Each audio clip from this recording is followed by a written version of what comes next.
Olá, pessoal, tudo bem com vocês? Sejam bem-vindos a mais uma aula de Educação Física. Eu sou o professor Kim Raoni e estou trazendo neste momento a aula de número 4, Objeto do Conhecimento, Esporte de Rede e Parede, Detalhamento, Rede Divisória, Tênis, Pádel, Peteca, Sepak Takraw e Ringo. Então vamos lá, venham comigo e vamos aprender mais uma modalidade de esporte de rede.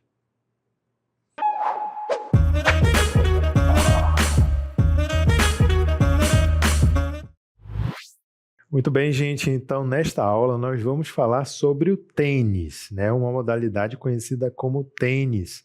Tênis de quadra também pode ser chamado.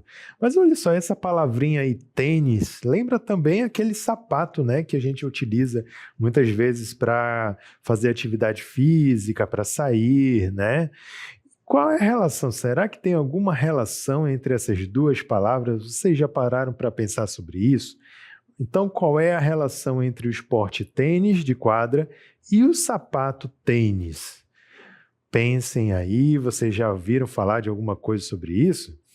Então, para quem não sabe, mas vê uma coincidência, vê uma relação nessas duas palavras, eu vou trazer para vocês essa curiosidade. Olha só aí, ó. Quando o tênis se modernizou no fim do século XIX, os calçados para a prática do esporte ficaram conhecidos como tennis shoes, né? Que em inglês significa tênis, né? O nome da modalidade do esporte, tênis, e shoes é sapatos em inglês. Então, essa prática tinha um calçado especial para a prática do esporte tênis, né? Então, eles utilizavam os tennis shoes. Em português, a palavra tênis ganhou força e passou a indicar todo tipo de calçado esportivo. Em inglês, eles são chamados de sneakers. Olha aí, gente. Então, essa é a origem do tênis que a gente conhece hoje, ó. Começou lá na prática do tênis de quadra.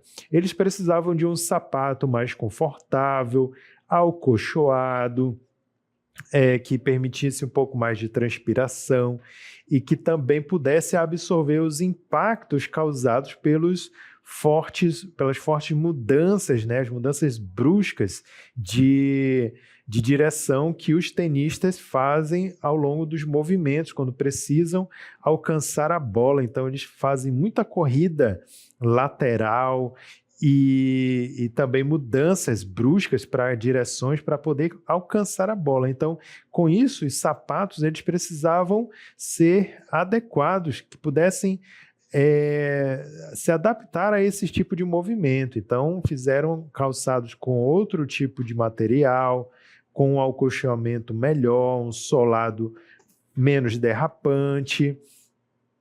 Então, daí foi surgindo um modelo, né, do sapato que a gente conhece como, hoje em dia aqui no Brasil, como tênis, né? Esse tipo de sapato, mas hoje em dia ele tem um calçado, uma sola mais densa, que absorve bem os impactos. Alguns vêm com molas de gel, né? Então, hoje em dia a tecnologia avançou demais, melhorando cada vez mais a característica desses sapatos que a gente chama de tênis, né?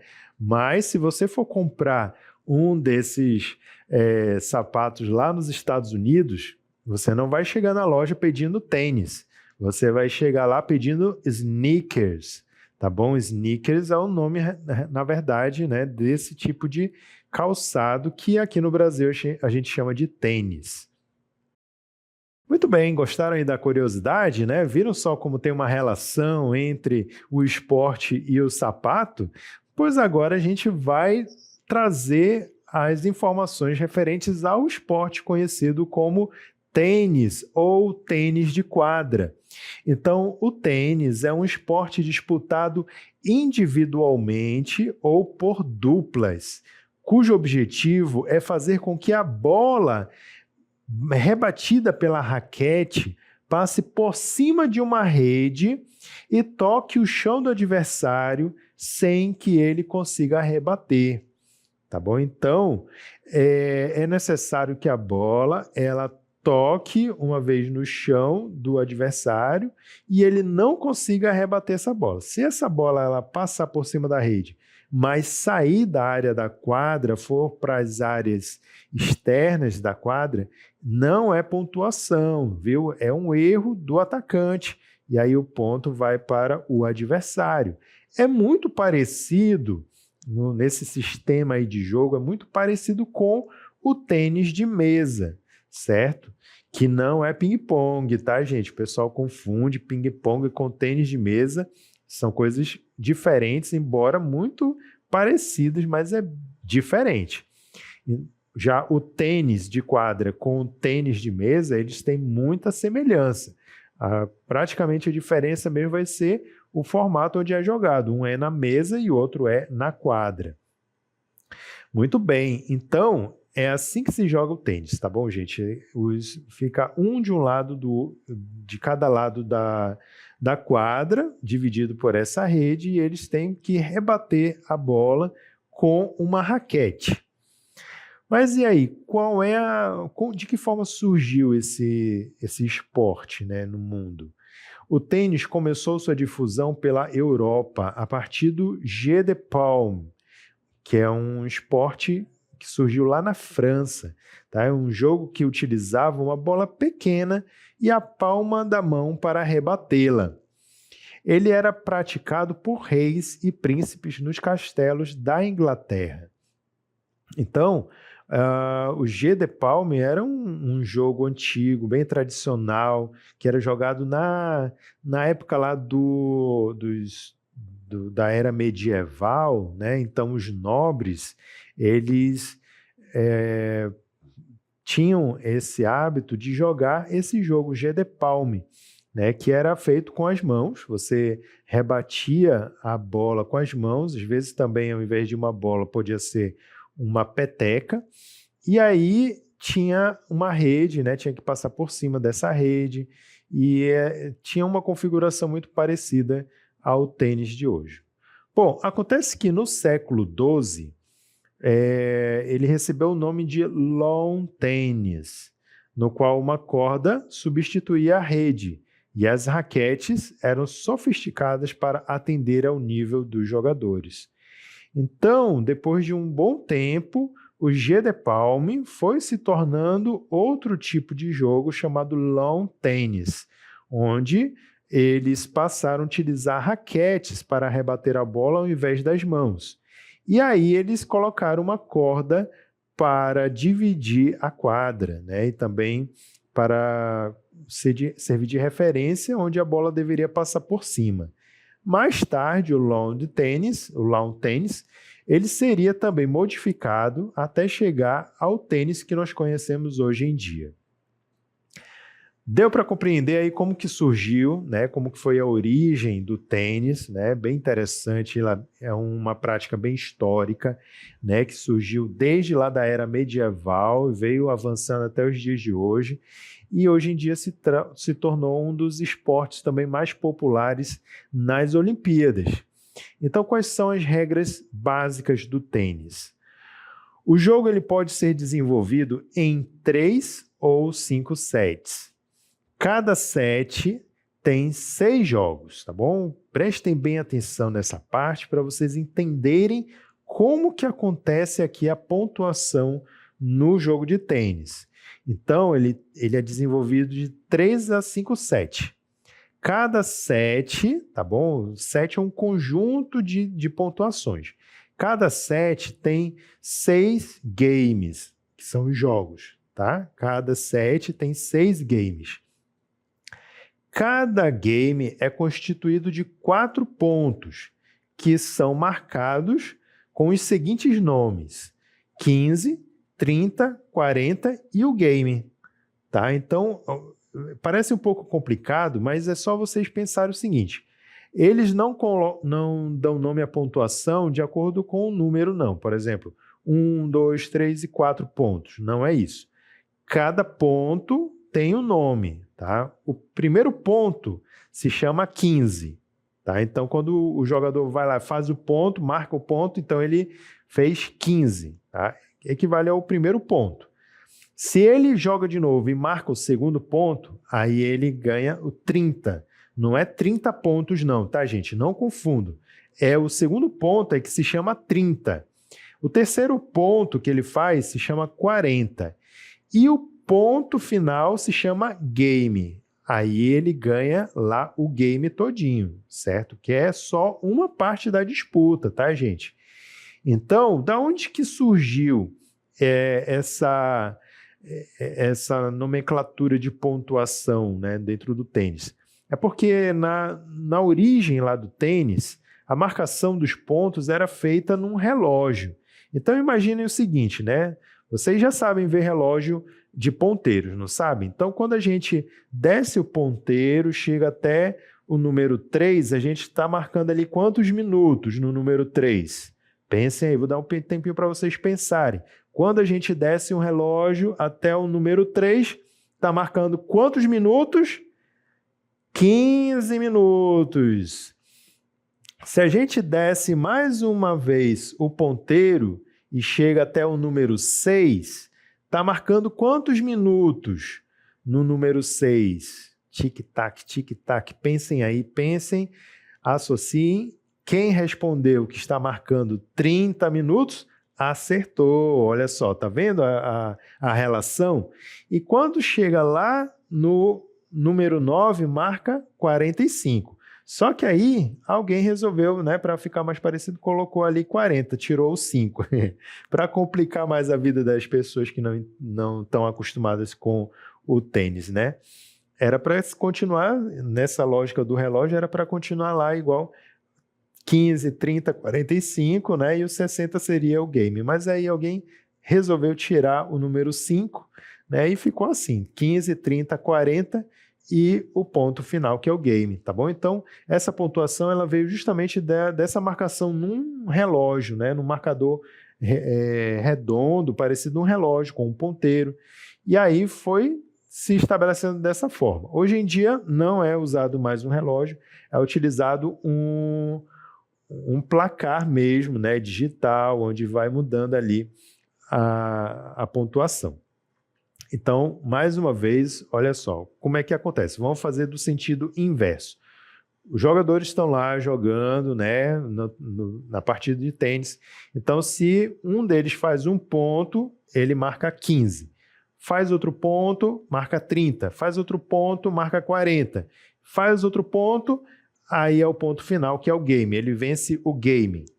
Se ele vencer 6 games, aí ele venceu um set. Tá? Ele só venceu um set. Um set é um conjunto de 6 games. E um game é um conjunto de 4 pontos. Para poder vencer o jogo inteiro, ele tem que ter um acúmulo de 3 sets. Ok? Por que pode ir até 5? Porque vai depender se os jogadores eles vão empatar. Tá bom? Então, se empatar, aí vai para a continuação, até que eles tenham uma diferença de 2 sets um para o outro para poder ganhar. Olha só, quando ocorre o empate em 40, né, quando os dois jogadores fazem 40-40, vence o jogo aquele que conseguir a diferença de 2 pontos. Tá? Então, eles vão jogando até que alguém consiga finalmente ter uma diferença ali de 2 pontos. Se o set estiver empatado em 6 jogos, haverá uma prorrogação chamada tie break, com um revezamento de saques, até que um competidor vença o jogo e jogue a 7 jogos. Tá bom? Então, chegou lá no limite de 6-6, né? 6 games a 6, então aí eles vão ter que continuar jogando até que tenha uma diferença ali de 2 games entre um e outro, ok? Então vamos prosseguir, vamos ver aqui como que é a quadra de tênis. Observem aqui comigo, olha só, nós temos aí um modelo da quadra de tênis com as dimensões, os jogadores aqui posicionados. E aí, nós temos aí a dimensão total da quadra, né? Que é essa parte jogável mesmo, é a parte azul. A parte verde é onde não é válido as jogadas. Então, a bola não pode cair nessa parte verde durante uma jogada. E aí nós temos aqui as áreas, né? Essa área de fundo, as áreas de ataque aqui próximo das redes, e a área de fundo, onde também é realizado o saque lá no finalzinho, tá bom? Então, essa é a quadra de tênis, com uma rede aí no meio de cerca de 91 metros, de 91 centímetros de altura, ok, gente? E quais são os equipamentos necessários para jogar tênis? Nós temos aí a raquete de tênis, ela é feita geralmente de fibra de carbono, e aí isso gera uma certa flexibilidade e rigidez suficiente para poder rebater a bola de tênis, tá? Que é essa que nós vamos mostrar para vocês. Essa é uma bola felpuda, né? Ela é oca por dentro, então isso confere a ela uma capacidade de propulsão muito forte. Também quando ela atinge o chão, uma parede, ela consegue reabsorver a energia e gerar um rebote. As roupas e os calçados são muito típicos também, né? No caso das mulheres, tem o conjunto, né? O vestido lá com uma blusa e uma saia, né? Geralmente é um vestido por completo, mas os sneakers, né? Que são os tênis, pode ser usado também um boné, e no caso dos homens, a bermuda e a camiseta, né? Outros acessórios que podem ser utilizados são a munhequeira, faixas na cabeça, e aí isso daí vai depender de jogador para jogador. Muito bem, e com relação às posições e movimentos básicos, nós temos o seguinte: lembre-se que também é um esporte ainda sem aportuguesamento, então, consequentemente, as jogadas, os fundamentos ainda são muito na língua inglesa. Então, um dos movimentos básicos é o forehand. O forehand é um golpe executado com a raquete com a palma da mão voltada para frente. Imagine o seguinte: o tênis é um jogo que tradicionalmente foi feito para pessoas destras, né? Isso remonta a um certo preconceito histórico, né, contra as pessoas canhotas, né? E então, geralmente, as técnicas eram todas baseadas no movimento dos destros. Então, o forehand, imagina você segurando com a sua mão direita a raquete, e aí você vai fazer um movimento com a palma da mão voltada para frente. Esse é o forehand, né? Se você rebater a bola com a sua palma da mão voltada para frente. Esse é o forehand. Já o backhand é um movimento contrário. Se você estiver segurando a raquete com a mão direita, então você vai fazer o movimento com o dorso da mão voltado para frente, né? Então é como se estivesse abrindo o braço, né, de dentro para fora. Esse é o backhand. Outro movimento é o saque. Então o saque, ele é feito atrás da linha de fundo, próximo à marca central. O tenista deve manter a mão livre à frente do corpo e próximo à raquete, erguendo o braço para lançar a bola para cima. O saque deve ser realizado com a bola quando ela estiver no ponto mais alto da sua trajetória. Outro movimento é o slice, que na tradução do português significa fatiar. Por quê? Porque a raquete, ela rebate a bola praticamente na horizontal. Isso faz um efeito na bola, diminuindo a velocidade dela e dificultando que o jogador adversário consiga pegá-la de jeito. Outro movimento é o lob, que é um movimento de defesa. E aí o tenista tenta encobrir um adversário que esteja próximo à rede, jogando a bola no fundo da quadra. Ou seja, digamos que o tenista ele se aproximou muito da rede e aí você consegue bater na bola de forma que ela passe por cima dele e chegue lá no fundo da quadra antes que ele consiga alcançá-la. E por fim nós temos aí o smash, que é um golpe parecido com a cortada no tênis, né? Você faz o movimento de cima para baixo. O voleio é outro movimento que é realizado quando o jogador ele está próximo à rede e é muito comum em jogo em duplas. Ele é executado ao golpear a bola antes que ela toque no chão, pressionando o adversário e reduzindo seu tempo de reação. Então, quando você faz uma jogada já mais próximo da rede, aí você não espera ela tocar no chão, você já vai batendo logo, esse é o voleio. E aí nós temos o drop shot, ou seja, a deixadinha, que é um dos movimentos do tênis que requer grande habilidade. Para ser eficaz, o jogador deve camuflar o movimento até o último momento e mudar o grip para uma deixada com slice. Isso reduz o tempo de reação do adversário, tornando mais difícil para ele alcançar a bola perto da rede. Muito bem, então são nomezinhos bem complicados, porque ainda estão, né, na língua inglesa, mas você com o tempo, né, associando aos movimentos, aí fica mais fácil de conseguir compreender. Para facilitar ainda mais, eu trago aqui mais um vídeo mostrando mais ou menos esses movimentos básicos. Olá pessoal, vamos agora conhecer um pouco dos movimentos básicos do tênis de quadra. Antes de mais nada, eu preciso apenas lembrar vocês que para começar a treinar, não precisa você ter os equipamentos oficiais do tênis. Você pode conseguir, por exemplo, um matador de mosca como esse, um pedaço de PVC ou de madeira. Você pode utilizar aí para estar treinando esses movimentos, tá bom? Então acompanhem comigo, vamos ver como é que eles são. Muito bem, gente, então o saque é um movimento introdutório que coloca a bola em jogo. Ele é feito sempre no início. E o saque no tênis de quadra, ele é feito sempre por cima. Então é necessário que o tenista, o jogador, ele esteja fora da linha de fundo, segurando com uma mão a bola e com a outra raquete. E aí ele vai jogar essa bola para cima e vai bater com a raquete dessa forma aqui, ó, girando o corpo e fazendo como se fosse uma chicotada, né? Tem um movimento de preparação, levanta e bate, certo? Levanta e bate. Esse movimento vai garantir que a bola vá com bastante força além da rede para o lado do adversário.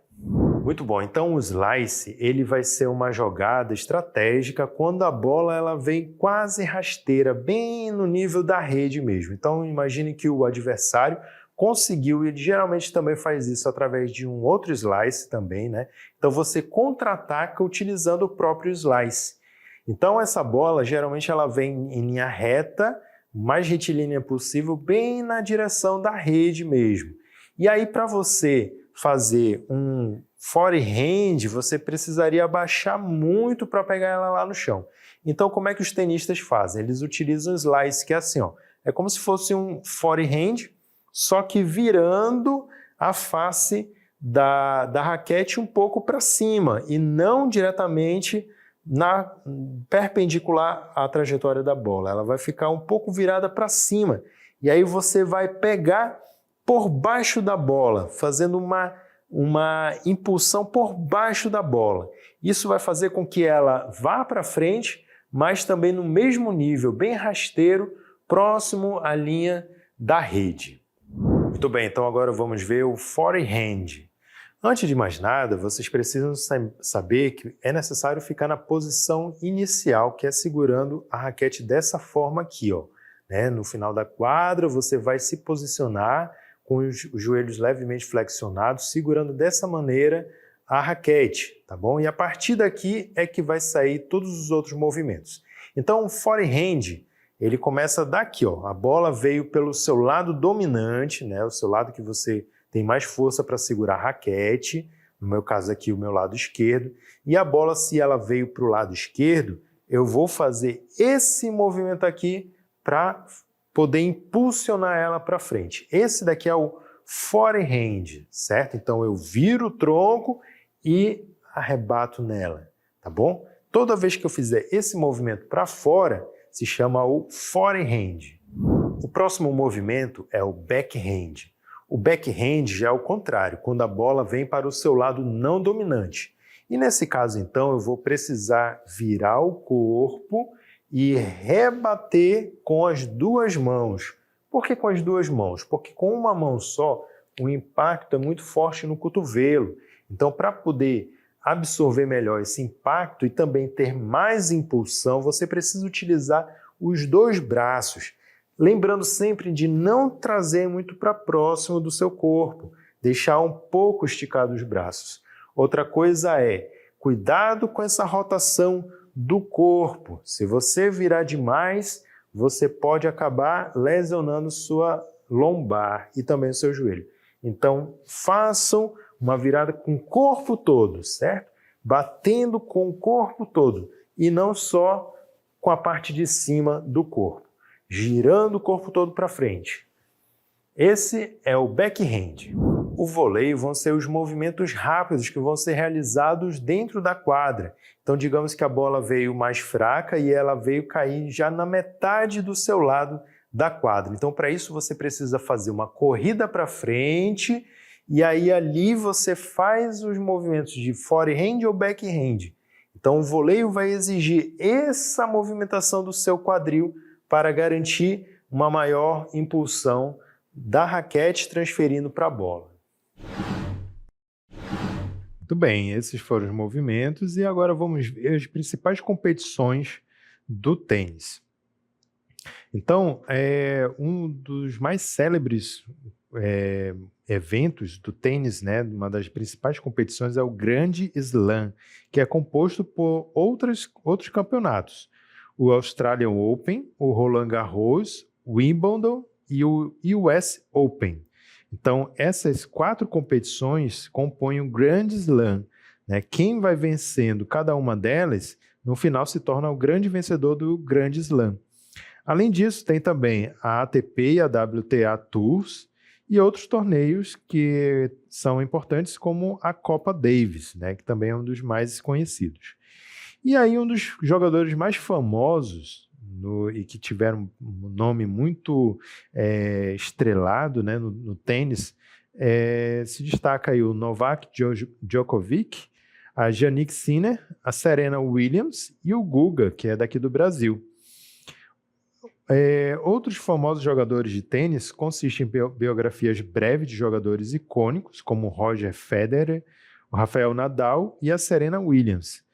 Existem também contribuições e recordes notáveis feitos por eles e deixaram legados no mundo sobre o tênis, né? Então, alguns desses eu vou citar aqui para vocês, como a Novak Djokovic, que é um tenista sérvio e que conquistou 23 títulos na Grand Slam.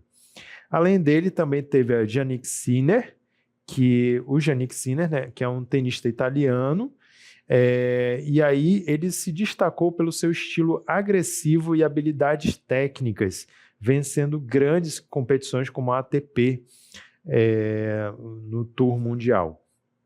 A Serena Williams também é uma das mais recentes, né? E ela é uma ex-tenista profissional norte-americana, considerada uma das melhores e mais vitoriosas da história do esporte, e ela foi uma das maiores campeãs do Grand Slam, tendo acumulado aí cerca de 23 títulos.